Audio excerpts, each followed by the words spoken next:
Hi friends, ఇలా చూడండి. మీషోలో తెప్పించిన బ్లౌజ్ ఇది బాగుంది కదా. ఓల్డ్ శారీస్కి ఇలా చెక్ చేసుకున్నాను నేను. మీరు కూడా తెప్పించుకోండి, చాలా తక్కువలో అయిపోతుంది కదా. నేనైతే ఈరోజు మీకు ఒక వస్తువు గురించి చెప్తాను. పాత రోజుల్లో మా అమ్మమ్మ కాలంలో చెప్పేవాళ్ళు. దీనికి ఇది ప్లేట్ అని అంటాం మనం. వాళ్ళైతే దీని మీద మూత వేసుకుంటారు కదా, ఇది ప్లేటు మనం అనేది. వాళ్ళైతే ఇది సిబ్రేక్ అంటారు.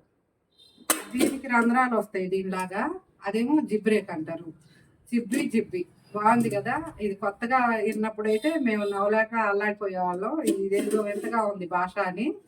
వాళ్ళు సొంతంగా పెట్టుకున్నారేమో మరి వీటికి పేర్లు అలా చెప్పేవాళ్ళు. అదైతే ఇలా ఉన్నదైతే ఇలా వార్చుకునేవాళ్ళు, ఇదైతే ఇలాగా జిబ్బి అనేవాళ్ళు. చూడండి ఫ్రెండ్స్, బాగుంది కదా పేరు. సండే మనం ఏదో ఒకటి స్పెషల్ చెప్తాము. ఛానల్ ఫాలో అవ్వండి, లైక్ చేయండి, షేర్ చేయండి, సబ్స్క్రైబ్ చేసుకోండి. కాసింది కాదు.